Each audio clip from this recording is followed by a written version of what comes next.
Welcome to Dr. Judy Morgan's Naturally Healthy Pets, where world-renowned author, speaker, and holistic veterinarian Dr. Judy Morgan answers your questions and offers healthy options for raising your pets in a more holistic manner. Not sure which vaccinations should be given or how often? Not sure what to use for flea, tick, and heartworm prevention? Join Dr. Judy now as she interviews the top experts and showcases the latest products that will help your pets stay naturally healthy.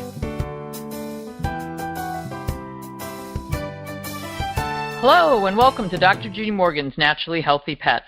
I'm your host, Dr. Judy. Sadly, this is our farewell show.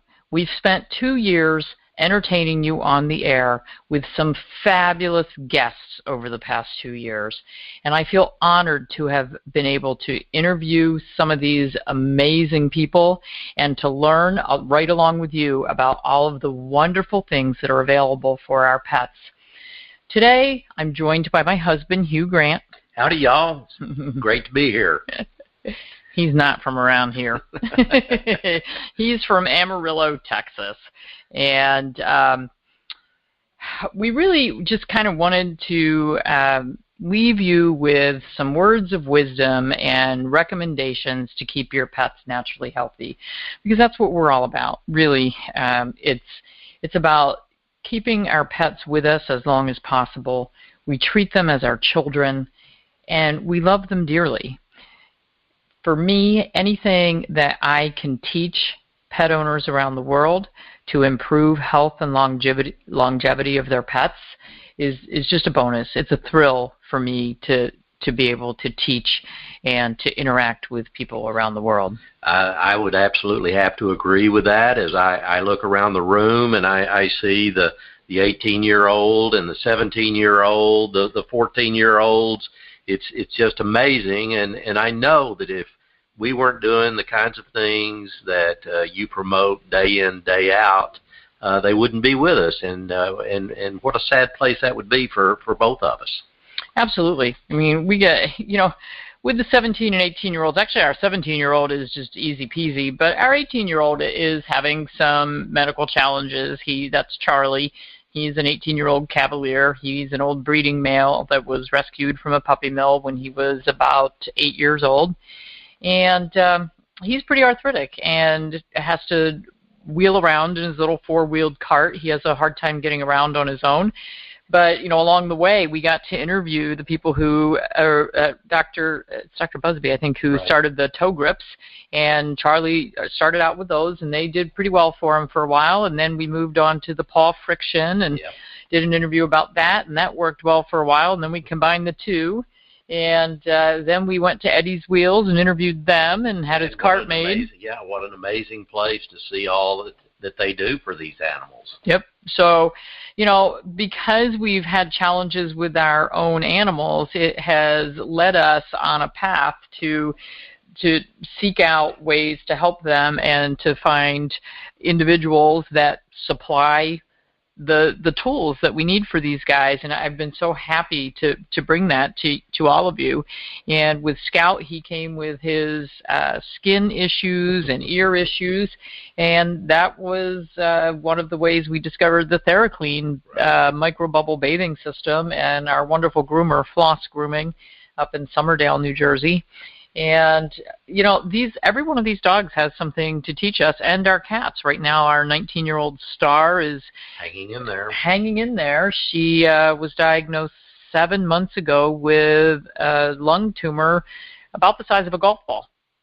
Yes, and though she's losing a little bit of weight and she's a little slower getting around, she's still enjoying each and every day. Absolutely. So she's teaching us graceful aging and dealing with adversity with just incredible grace. So, right. They all have things to teach us. So I wanted to talk today and just really remind everyone about, the 3 pillars of health that I think are so important. And if you can just remember these 3 things, you will definitely be able to keep your pets with you longer, and they will enjoy a higher quality of life. So anyone who follows me or has been listening to me, particularly for the long haul here, Food is my favorite topic. Yeah, food is absolutely the high point in every conversation that we have as we travel around the country. And you introduced me to great food for our guys back 12 years ago. And it's amazing even the changes that have occurred over that period of time. Well, and in return, you've taught me a lot about great food for people. Hugh's a foodie, and I always thought I was a foodie until I met Hugh, and I discovered, boy, I didn't know anything about food. There's another whole level that you can go to, and I bet there are many levels even above that. But he's a meatosaurus coming from Texas, so I've learned a lot about good steaks for sure. But I've taught him a few things about seafood and vegetables. That's it. Gotta have your greens. So there's a couple of cliche sayings. Food is the foundation of life, and you are what you eat. And really, it couldn't be more true than that. Right. And just as for ourselves, when you go to the grocery store, if you want to eat healthy, you shop the perimeter, because that's where all the really healthy stuff is. Why do they do that? Why do they put the healthy stuff around the outside and then all that processed stuff in the middle? That's absolutely a good question. I think part of it has to do with the people that hit the front door and go straight back and just grab and go. Maybe. Instead of grazing, in the produce section, you kind of graze. Getting around the outside of the store. So, but that's really when we're shopping for food. If we're not buying online from one of our favorite providers, All Provide, Answers Pet Food, Hair Today. Those are some of our favorite online suppliers where we will order large quantities. Our dogs have 2 freezers and a refrigerator freezer. But if we're making our own food, we definitely shop the perimeter to get the ingredients for their meals. So I have no problem with we're in New Jersey, and most people think of that as being like this metropolis. But we're in farm country, and there's not much around here. That's exactly right. A lot of days I can walk outside and imagine myself down in the South. We are so far away from the city and the hustle and the bustle, and the farming in this area is second to none. It really is. So, but the amazing thing is there's all this farming. We're in the Garden State, but not much of it's organic. So the organic section in our grocery store is this little itty-bitty tiny area. We will all continue to battle with the corporate farms and all of those kinds of things, but as long as we're headed in the right direction, then we'll do fine. So, but we do hang out in the organic corner of the store. So, when we're shopping to buy ingredients for our dogs, we stop and we get our dark leafy greens and our butternut squash and cucumbers and apples and pears. And it's interesting. I'm sitting here, and I'll let everybody in on a secret. We're actually cooking a crock pot full of stew right now, and I can smell it, and I'm smelling all of the different fresh ingredients that are melding together and creating a really healthy meal for our guys tonight. Well, it's interesting. We're making the Chi Tonic stew from the Yin and Yang Nutrition for Dogs cookbook, and it's got fresh thyme in it. Right. So you can really smell that thyme in there. It's pretty interesting.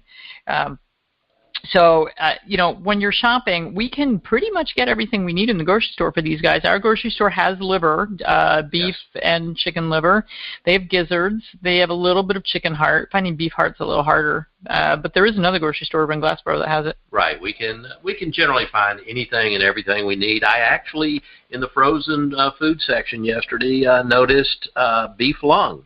Really? So they are getting some things in that you don't usually see in a lot of places. Well, I just have to wonder, it's every time I go to the grocery store, people come up to me and say, "Oh, I heard your radio show. I saw you on Facebook Live." I have no idea who these people are, but there's multiple people that come up to me every time. "Great show this morning on Facebook," and I don't know who these people are, but I just wonder how many listeners are going to our local grocery store and making the butcher crazy and saying, "I need this for the dogs." Oh, I bet. Even the people at the meat counter, when Hugh goes and orders something, they say, "Now, is this for you or is this for the dogs?" So we may have other people in the area shopping for crazy stuff for their pets. It's interesting. We have converted a lot of these folks just in going to the grocery store because they're always curious. The folks back in the meat section, the butchers, are all the time talking about what works for their dogs. And if for those of you who have not seen the Facebook Live videos of us in the pet food aisle at the grocery store, I would strongly recommend that you Google Dr. Judy Morgan grocery store video.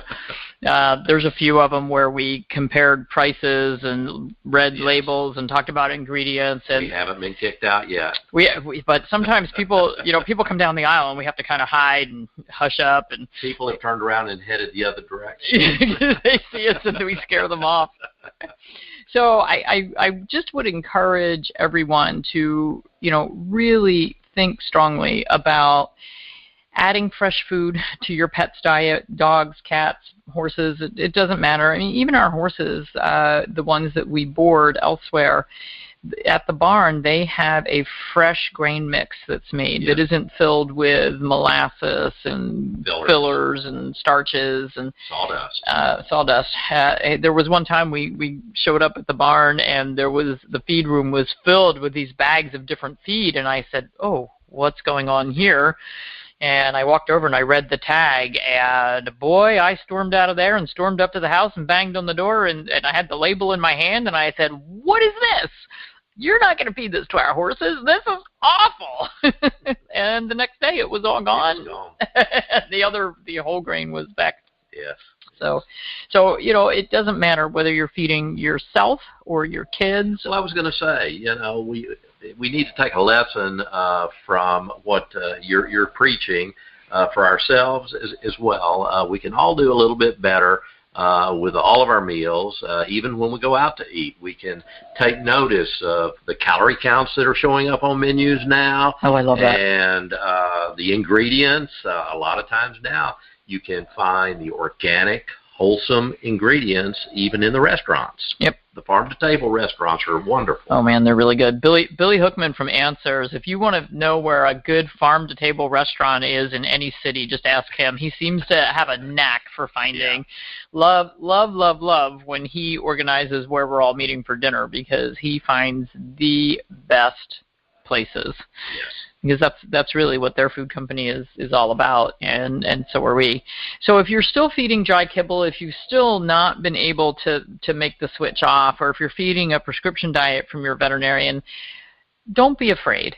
It's okay. You can do it. You can make the change. You've got to start with baby steps. Everybody worries that their pets will get diarrhea, or that it won't be a balanced meal. Start with the topper. Start with a nice veggie grind.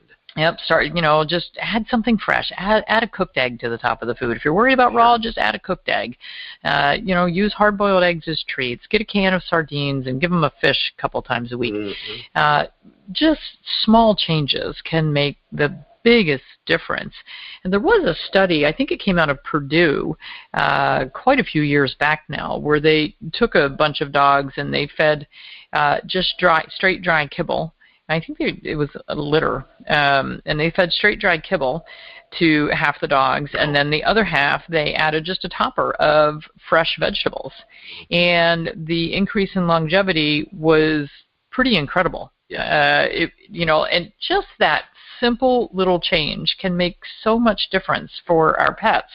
And I think it's something, a lot of times people say, oh, it's too expensive to cook food. It doesn't have to be. You just have to. That was one of the grocery store videos where we did a price comparison, and for $2 a pound, we made a really, really nice chicken stew. Yes. For our dogs. Well, there's always the manager's specials that they're running in the meat section. The produce section is always got something on sale. You just have to sort of poke around a little bit, and you're not going to spend any more on that than you are a lot of these prescription diets. Oh my gosh, the prescription diets are ridiculous. Somebody came in and their dog had been put on a prescription diet, and I can't even remember what it was for at this point, but it was $5 a can, which I think they're 12-ounce cans. Mm-hmm. So what's that work out to? $7 a pound? We can feed filet mignon. Yes, exactly.